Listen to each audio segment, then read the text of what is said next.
Donc voilà, heureusement que j'ai pris le temps d'arrêter, comme je disais, l'enregistrement parce que sinon il aurait été trop volumineux pour le format qu'il m'est permis d'enregistrer si je veux parvenir à mettre ce document en ligne. Donc j'étais bien obligée de recommencer et de créer donc une deuxième partie à ce témoignage. J'aurais préféré tout mettre en une seule, mais comprenez que eh bien, nous sommes bien obligés de faire avec, j'ai envie de dire, ce type de contraintes. Maintenant, pour revenir à mon propos, donc comme je le disais, le frère m'a dit, mais comment on peut te dire que tu as de l'eau qui circule dans le cœur alors que nous savons qu'il n'y a que du sang qui circule dans le cœur. C'est quand même une grossière ineptie qu'un médecin ose te dire une telle chose. C'est quand même énorme qu'un médecin te dise ça. Le médecin te dit que tu as une fuite d'eau qui s'est répandue dans ton corps. Or, même si c'était ça, tout le corps aurait été gonflé. Or, il n'y a que, comme je l'ai dit, j'avais un œdème, mais des parties inférieures seulement du corps. Donc, c'est-à-dire que il n'y a que mes pieds, mes jambes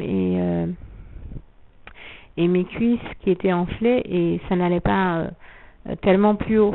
Le haut du corps n'était pas enflé. D'ailleurs, le cardiologue me l'a dit. Il m'a dit si c'était autre chose, vous auriez eu tout le corps d'enflé.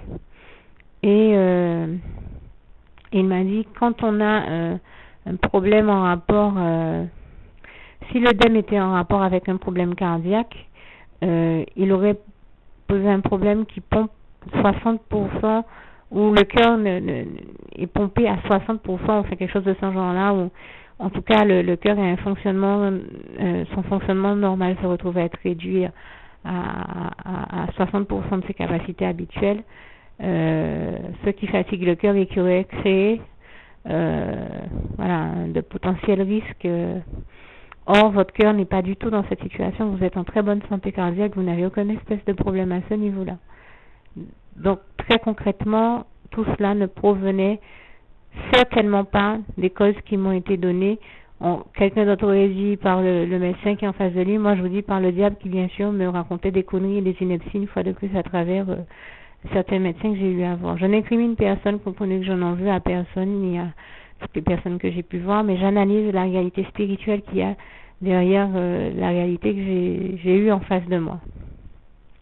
Je témoigne d'une dernière chose. Pendant que j'étais aux États-Unis, pour dénoncer une forme d'attaque de plus que l'ennemi nous fait, pendant que j'étais aux États-Unis, j'ai vu à un moment où j'étais en jeûne, le diable s'est amusé à mettre sous mon nez quelqu'un avec une grosse part de gâteau et me dire, qui était l'un de mes gâteaux préférés, mais tiens, mange.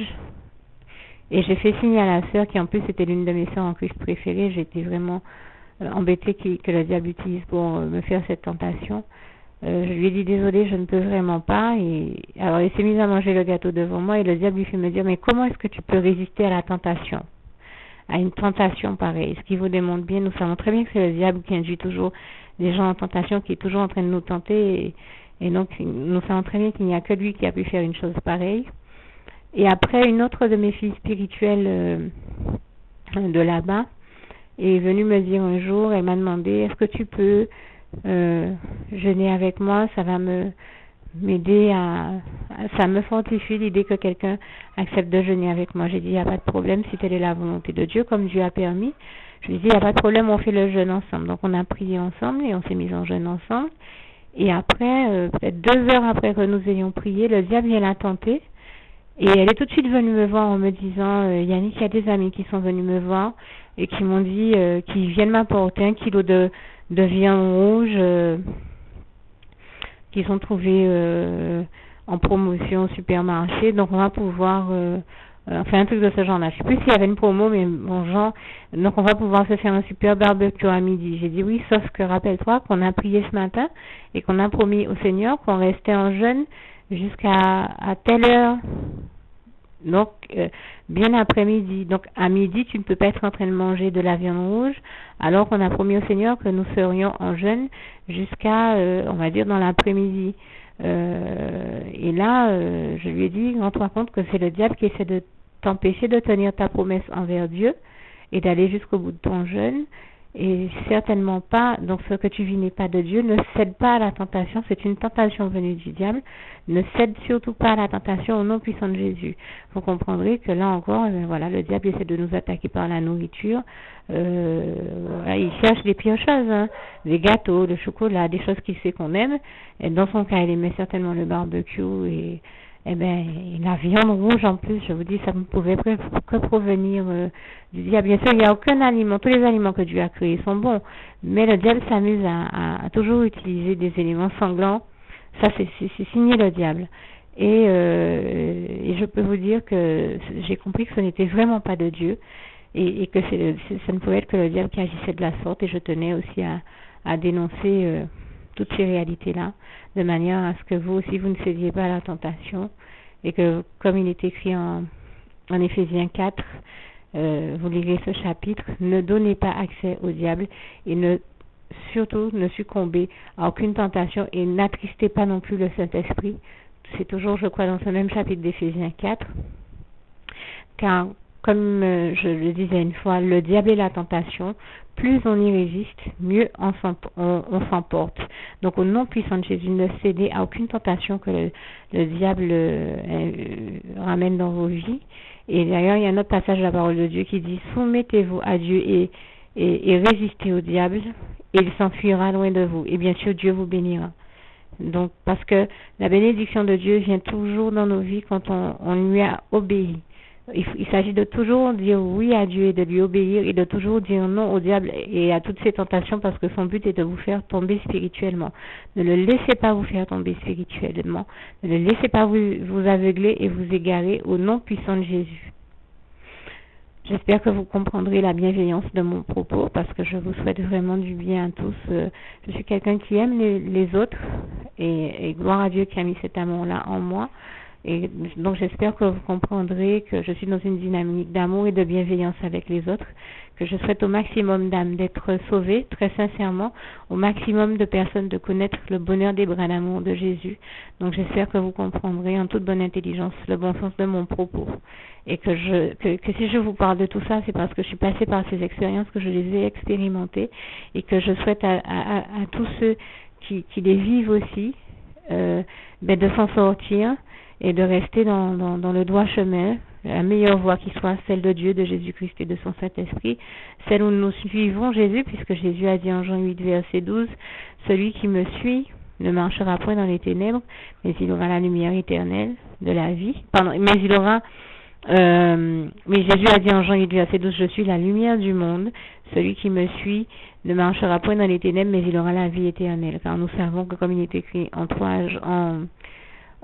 Jean 3, verset 16, je l'ai dit, je suis un petit peu fatiguée, car Dieu a tant aimé le monde qu'il a donné son Fils unique, Jésus-Christ, bien sûr, afin que quiconque croit en lui ne périsse point, mais ait la vie éternelle.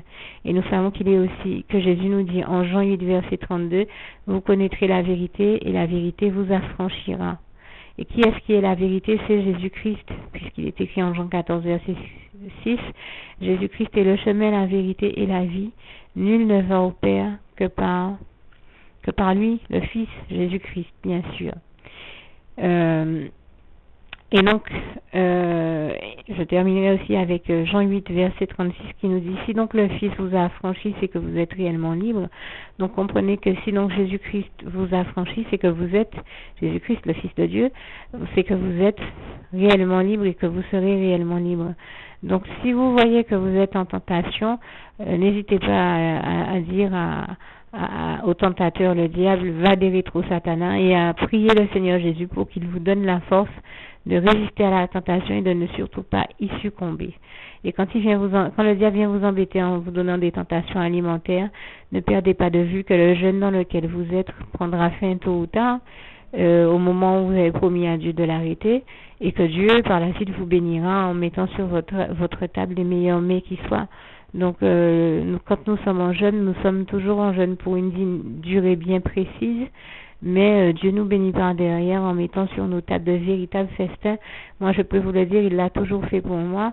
J'ai des phases des fois de jeûne intense, mais quand je sors de là, je découvre que Dieu chaque fois me dresse une table extraordinaire de mets succulents, Et le psaume 23, il y a un passage qui nous décrit bien cette réalité, c'est le psaume 23, verset 1 à 6, dont environ le verset 4 à 5 à peu près, qui dit « Tu dresses devant moi une table en face de mes ennemis ». Et on pourrait dire en face de mon ennemi, notre ennemi commun avec Dieu, eh ben le diable, puisque le diable est l'ennemi juré de Dieu. Et quand on aime Dieu, eh ben le diable devient par définition notre ennemi, comme il est l'ennemi de Dieu. Et donc, nous ne pouvons pas succomber à la tentation, aux tentations qu'il vient mettre dans nos vies. L'une des meilleures manières de s'assurer que nous aurons la force de ne surtout pas succomber à la tentation, c'est de venir par nous-mêmes nous mettre à l'abri des affres éthiopitudes de ce monde cruel, nous mettre à l'abri. Le seul endroit où on peut en être à l'abri, c'est dans les bras d'amour du Seigneur Jésus-Christ. Et donc pour cela, il s'agit de poser l'acte de faire un choix, de choisir Dieu, Jésus-Christ et son Saint-Esprit plutôt que le diable. Et si c'est Jésus que l'on choisit, eh bien, le premier pas à faire vers le Seigneur, c'est de lui adresser la petite prière que je vais rajouter à la fin de ce document, de cet enregistrement, de manière à lui signifier et à lui signaler de manière audible. Donc, quand vous direz cette prière, vous la direz à haute voix de manière audible, bon, sans pour autant alerter tout le voisinage. Vous vous mettez dans votre chambre de prière, en tout cas dans un lieu, c'est pas une chambre, mais dans un lieu où vous pouvez parler à Dieu tranquillement, dans votre intimité avec Dieu, tout simplement, sans pour autant, en toute discrétion, sans pour autant que les autres ne soient au courant et n'entendent ce que vous dites nécessairement, puisque c'est ce que vous direz, vous ouvrirez à Dieu votre cœur. Il suffit, ça, comme je dis, faire une prière, ça ne nous coûte rien, c'est gratuit, c'est indolore, ça ne nous coûte rien. En plus, envers Dieu, Jésus, celui qui veut le meilleur pour nous, et qui nous donne toujours le meilleur, qui veut notre bien. Donc c'est pour notre bien et pour notre plus grand bonheur. Donc il suffit tout simplement de lui ouvrir son cœur, d'être sincère avec lui et de lui adresser la prière que donc je vais rajouter à cet enregistrement, que je vous invite à faire si vous ne l'avez jamais fait, bien sûr. Et quand vous l'aurez fini, quand vous aurez fini de la dire, n'hésitez pas à ouvrir, comme je disais, à Dieu votre cœur et à lui dire tout ce que vous ressentez le besoin de lui dire, et à lui demander également la force de ne succomber à aucune tentation, et ainsi qu'à lui présenter toutes vos doléances et lui parler de tout ce que vous ressentirez le besoin de lui dire. Et quand vous aurez fini tout ça, n'hésitez pas, si Dieu vous met à cœur, de partager cette prière avec des personnes autour de vous, de votre entourage. Et bien, faites-le avec toutes les personnes avec qui Dieu vous mettra à cœur de partager ces prières. Et quand je le dis, eh bien, c'est en quelque part valable pour tous ceux qui n'ont jamais fait la prière, mais ceux qui l'ont déjà faite aussi, s'ils l'ont déjà faite, peuvent la partager eux aussi avec tous les membres de leur entourage. En tout cas, tous ceux avec qui Dieu vous mettra à cœur de partager ces prières. Alors, je vais maintenant conclure en vous souhaitant de continuer à être bénis par Dieu, vraiment que Dieu vous garde et vous bénisse tous, et en vous disant le souhait de mon cœur pour vous, qui est aussi l'un de mes passages préférés, Philippiens 4, verset 7, que la paix de Dieu qui surpasse toute intelligence garde vos cœurs et vos pensées en Jésus-Christ. À bientôt. Voilà, je tiens à faire une précision également pour vous dire comment le diable fait des choses terribles. Il s'amuse à donner de faux diagnostics à travers certains médecins. Ça fait très longtemps que je vous en témoigne et je le fais une fois de plus. Et comprenez bien, je l'ai dit, je n'ai rien contre aucun médecin. Il existe aussi de très bons médecins par lesquels Jésus nous guérit. Je tiens à rendre grâce et gloire à Dieu, à Jésus, à son Saint-Esprit pour cette réalité. Mais ce que je veux vous dire, c'est que malheureusement, nous sommes plusieurs à en avoir fait l'expérience et avoir fait ce constat objectif. Le diable très souvent utilise beaucoup de médecins pour donner de faux diagnostics. Et c'est comme ça qu'il a utilisé, qu'il a fait du mal dans la famille, le frère en Christ, à moi, en la plongeant dans la souffrance en disant que l'un de ses membres avait été atteint du sida. Alors en plus, ça a inquiété cette personne, ça l'a plongé, vous l'imaginez bien, dans un stress pas possible. Il a accepté de se faire hospitaliser là où il n'aurait pas fait en temps normal, simplement parce que bien sûr ça a provoqué chez lui une baisse de morale, ça l'a atteint au niveau du moral, et très concrètement, euh, il s'est retrouvé dans une souffrance telle qu'il a accepté d'aller à l'hôpital, de faire toute espèce d'analyse. Et là encore, je dirais quelle analyse, parce que bien sûr, l'ennemi, quand c'est comme ça, s'amuse à faire les médecins prescrire des analyses sanguines. Et son but, comme d'habitude, c'est de faire couler du sang, puisque c'est un sanguinaire. Et son but, c'est de voler du sang au maximum de personnes. Je ne suis pas témoin de Jéhovah, mais je dis une seule chose, sans être témoin de Jéhovah, je demeure persuadée que c'est Dieu qui leur a fait prendre conscience que le diable essaie toujours de voler du sang aux gens comme ça. Et c'est ce qu'il a essayé de me faire à moi cette fois-ci encore. Et je rends grâce et gloire à Dieu, parce qu'il n'y est pas parvenu et que j'ai dit que je refuse que le diable me vole du sang et fasse couler mon sang, et qu'on ne me fera pas croire qu'on a besoin de prendre du sang à quelqu'un pour le guérir et pour savoir quel est le mal dont il est atteint. On m'a fait toute espèce d'analyse, mais je l'ai bien dit, je refuse au nom puissant de Jésus que le diable n'ait à toucher à mon sang. Et je continuerai toujours à le dire, sans être témoin de Jéhovah pour autant. Je trouve meurtrier de faire couler le sang des gens. Ça ne peut être que diabolique, puisque nous savons que le diable est sanguinaire, et que de toute manière, c'est lui qui habite tous ceux qui sont dans cette dynamique vampirique, et que je dénonce ici encore. Ce sont des pratiques démoniaques et rien d'autre. Et donc, bien sûr, une fois que cette personne a été hospitalisée, très certainement, on a dû lui faire une prise de sang pour vérifier l'évolution du soi-disant sida qu'il aurait eu dans le corps. Et c'est là, bien sûr, que, en fait, je ne sais pas si c'est à ce moment-là ou à quel moment précis de son cheminement et de son parcours de santé et médical, on a découvert qu'en fait, ce n'était rien d'autre qu'un mensonge du diable, parce qu'en fait, il n'avait jamais été atteint du sida. Qu'il n'avait pas le sida, qu'il ne l'avait même jamais eu, et que c'était un mensonge du diable. Et moi je dis, le diable a profité de ça, parce que c'est un jeune en plus, c'est un jeune, et je me dis, faire un tel mensonge sur la vie de quelqu'un, oser dire que la personne a le sida alors qu'elle n'a pas le sida, vous vous rendez compte du drame que c'est? Tout le monde autour de lui était inquiété, était en souffrance, parce que c'est un jeune. On se dit, comment il est aussi jeune, il peut être atteint par le sida, il peut se retrouver à mourir alors qu'il est jeune. Ça a inquiété tout le monde autour de lui, et le diable s'amuse comme ça très souvent à répandre de fausses rumeurs.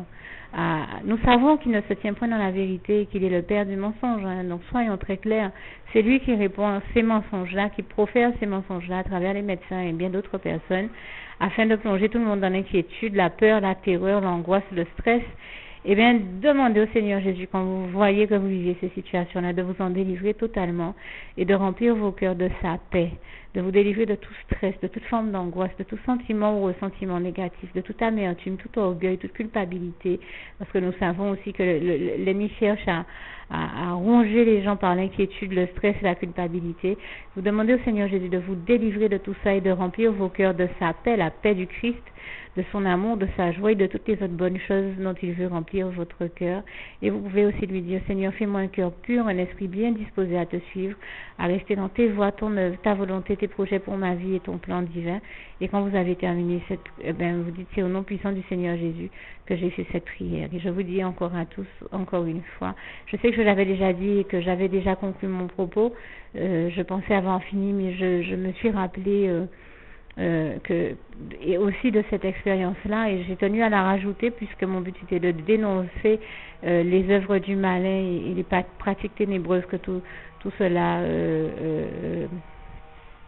représente, précisément afin que, comme disait un sociologue il n'y a pas très longtemps à la télévision, il disait, vous savez, une fois qu'a été dénoncé et énoncé un mal, eh bien, on a déjà parcouru au moins 60%, si ce n'est 70% du chemin vers la guérison et vers la solution, parce que le mal en question a été identifié et qu'à partir de là, on peut prendre les mesures qui sont nécessaires et les décisions qui sont nécessaires pour poser les bons actes afin de s'en prévaloir, de s'en protéger. Et c'est dans ce sens-là que j'ai tenu à faire ce témoignage pour qu'il puisse aider tous ceux qui vivent des expériences en rapport avec toutes celles dont j'ai témoigné, choisir de faire les bons choix, de choisir Dieu, Jésus-Christ et son Saint-Esprit, et de poser les bons actes, qui sont notamment de s'en prévaloir. Et bien sûr, quand je parle de choisir Dieu, Jésus-Christ et son Saint-Esprit, ça commence pour ceux qui n'ont jamais fait, par faire la prière que vous allez entendre dans quelques secondes, et donc que je rajoute à ce document. Alors, comme je le disais, que Dieu vous bénisse tous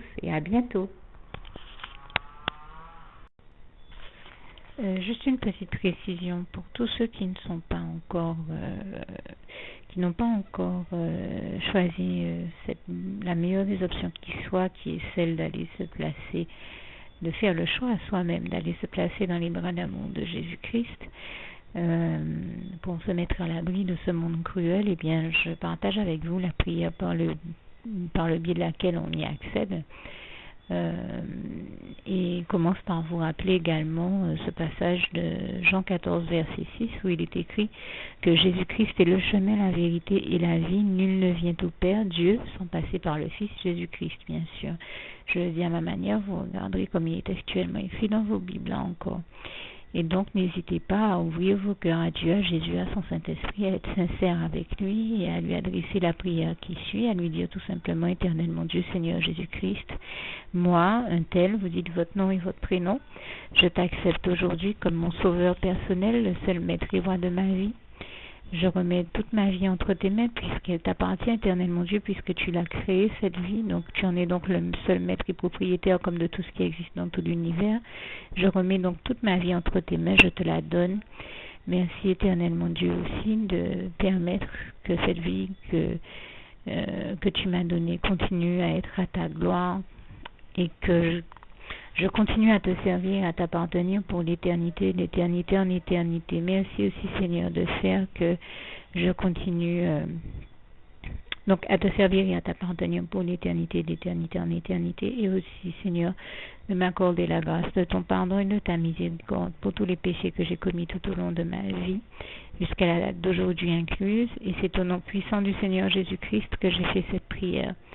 Et à vous tous qui avez fait cette prière, je vous dis que Dieu vous bénisse abondamment, puissamment, richement, et surtout n'hésitez pas à la partager avec tous vos proches et contacts, amis, membres de vos familles, collègues, bien-aimés, tous ceux que vous aimez, et surtout tous ceux à qui Dieu vous mettra à cœur, avec qui Dieu vous mettra à cœur de la partager. Et comme j'aime à le dire, si vous n'avez pas encore pris le temps de faire cette prière, comprenez bien que voilà, ça ne vous coûte rien de la faire, c'est gratuit, c'est indolore, et que voilà, vous n'êtes pas obligé de me croire, mais moi il m'est arrivé tout comme vous de devoir faire cette prière un jour dans ma vie, et quand on m'a proposé de la faire, je me suis dit, et si c'était vrai, et si c'était vraiment Dieu qui, par ce biais-là, m'appelait à lui et me demandait de lui donner ma vie, de l'accepter, c'était Jésus qui était en train de vraiment me tendre la main et qui était en train de me demander de l'accepter comme mon sauveur personnel, je ne pourrais pas passer à côté de l'occasion de lui dire oui, parce qu'il faut aussi que je reste ouvert ou ouverte à ce que Dieu peut avoir à me dire. Il faut que je garde mon cœur et mon intellect ouvert à ce que Dieu peut avoir à me dire. Donc je me suis dit, je ne peux pas courir le risque de passer à côté de mon éternité, de passer à côté des meilleures choses de la vie, surtout si le maître et créateur de la vie m'appelle et cherche à me sauver. Pour être sauvé, il faut bien que je lui dise oui, que je souhaite qu'il me sauve. Oui, Seigneur Jésus-Christ, je t'accepte comme mon sauveur personnel. Et c'est le sens de cette prière. Et comme je dis, elle ne nous coûte rien à faire. Et puis surtout, moi je vous dis, du jour où je l'ai faite, j'ai vu Jésus changer ma vie en mieux sur tous les plans. Et donc je crois que ça ne vous coûte rien, ça ne vous coûte rien vous non plus de la faire et puis d'expérimenter, de regarder comment les choses vont se dérouler dans votre vie, de regarder Jésus changer votre vie en mieux, à vous aussi. Et voilà, d'en faire l'expérience. Et pour en faire l'expérience, il faut commencer par faire cette prière. Donc si vous ne l'avez pas encore dite, réembobinez tout simplement cette vidéo ou ce document si vous préférez, réécoutez-le et dites avec moi la prière que vous m'avez entendu mentionner. Et n'oubliez surtout jamais que que tout est possible à celui qui croit en Dieu, en Jésus-Christ et en son Saint-Esprit, comme il est écrit en Marc 9, verset 23, et que tout est possible à Dieu, comme il est écrit en Marc 10, verset 27. Que Dieu vous bénisse donc et à bientôt.